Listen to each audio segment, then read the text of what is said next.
Bueno, muy bien. En este video vamos a mostrar cómo se forma una imagen en un espejo esférico. Vamos a mostrar cómo se realizan ese tipo de problemas, particularmente para un espejo cóncavo. Lo primero que tenemos que mirar del problema es si nos dan algún dato sobre las distancias que pertenecen al eje del espejo. ¿Ah? Si nos da la distancia al centro de curvatura o la distancia focal, ya es algo importante porque nos permite realizar el espejo de manera correcta. Vamos a suponer un problema donde nos dicen que la distancia focal es de 4 centímetros. ¿Ah? Distancia focal de 4 centímetros. Lo que vamos a hacer es medir 4 centímetros.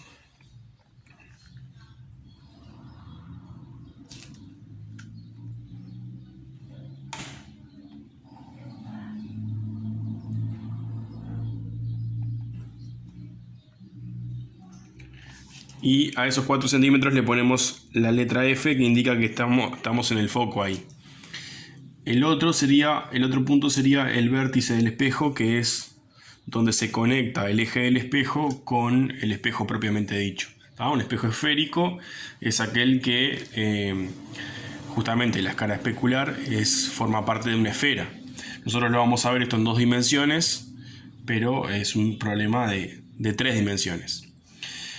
La distancia focal es la mitad de una distancia que es la distancia del centro de curvatura. O sea que si la distancia focal es de 4 centímetros, la distancia al centro de curvatura va a ser del doble, de 8. Y esto es importante porque es lo que nos permite armar el espejo esférico. Para ello vamos a necesitar un compás, y simplemente marcando la distancia entre el centro de curvatura y el vértice, ahí podemos dibujar el espejo. Lo hacemos bastante amplio. Es el centro de curvatura justamente porque es el centro geométrico de la esfera que contiene el espejo. Muy bien, una vez que tenemos dibujado el espejo con el eje principal es esta línea que tengo que se forma entre el vértice y el foco, o el vértice y el centro de curvatura. Podemos colocar un objeto a cierta distancia. ¿Ah? Dependiendo de dónde coloquemos el objeto, la imagen va a quedar diferentes características. No es lo mismo que en un espejo plano, donde la imagen era, desde el punto de vista matemático, era simétrica respecto al espejo. Vamos a colocar un objeto con base en el eje del espejo y a cierta distancia del centro de curvatura, alejado del centro de curvatura respecto al vértice. ¿Ah? Este es el objeto al cual vamos a tratar de encontrarle la imagen. Para encontrarle la imagen, vamos a tener que hacer partir 2 rayos, por lo menos. Un rayo que llegue paralelo al eje del espejo, y la reflexión de la luz en un espejo esférico da que el rayo reflejado necesariamente tiene que pasar por el foco, por eso es un punto bien especial del espejo esférico. Entonces vamos a hacer que parta un rayo con esas características. Llega paralelo al eje del espejo y cuando se refleja cumple con la ley de la reflexión, y eso hace que pase por este punto que es el foco. Es el punto donde convergen todos los rayos paralelos que inciden en el espejo. ¿Ah? Ahí tenemos el primer rayo. El segundo rayo que tenemos que dibujar, tenemos de 2 tipos. Podemos hacer que pase desde la punta del objeto. No lo dije, pero el otro punto, si dibujamos el objeto sobre la base, va a quedar justamente ahí, porque los rayos reflejados que hago partir van a cortar en el mismo punto. O sea que en la base del espejo, queremos decir. Eso quiere decir que lo que importa es el punto alejado de la base del objeto.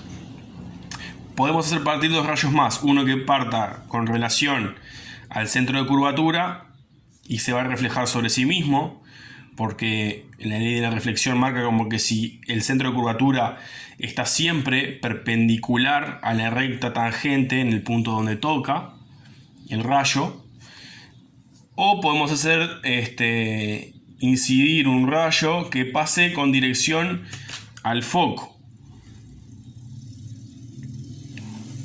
El rayo llega con esta dirección pasando por el foco del espejo, y cuando se refleja cumple con la ley de la reflexión y se refleja paralelo al eje del espejo. No me quedo muy paralelo ahí, pero bueno, la idea es esa.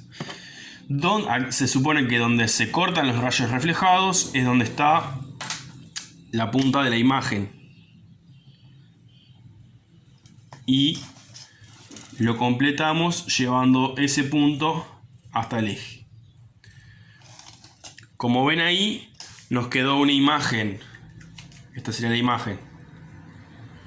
Una imagen más pequeña.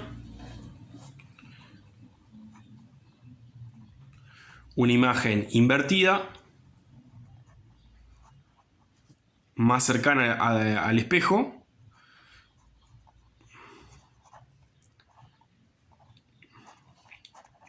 Y como se forma directamente con los rayos reflejados, va a ser una imagen que consideramos imagen real. ¿Ah? Recordemos que en espejos planos la imagen se genera del otro lado del espejo, por eso se considera una imagen virtual. ¿Ah? Ahí tenemos cómo generar una imagen en un espejo cóncavo. En un espejo convexo la idea es exactamente la misma, salvo que los rayos se reflejan en dirección al foco que también está del lado de adentro, digamos. Y bueno, nada, en el libro lo tienen cómo generar esos rayos, pero la idea es siempre similar. Los espejos esféricos tienen este punto denominado foco, donde los rayos que llegan paralelos a él tienen una reflexión cuya dirección coincide con ese punto. Entonces eso facilita muchísimo el análisis de la situación. En este caso de los espejos cóncavos, dependiendo de dónde esté el objeto, la forma que va a quedar la imagen. Existen ciertos puntos clave. Si el objeto está ubicado en el centro de curvatura, van a ver que la imagen va a quedar también sobre el centro de curvatura y apuntando de forma invertida como esta, pero del mismo tamaño que el objeto. A medida que me acerco al espejo, si acerco el objeto al espejo, la imagen se va a ver cada vez más grande, salvo en el punto donde estoy acá, en el punto focal, en el foco.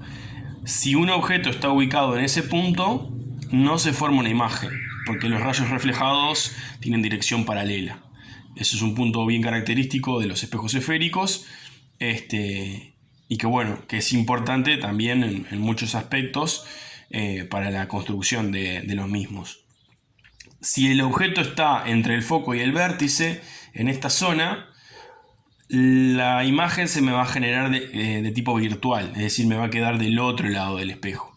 Eso lo pueden probar también.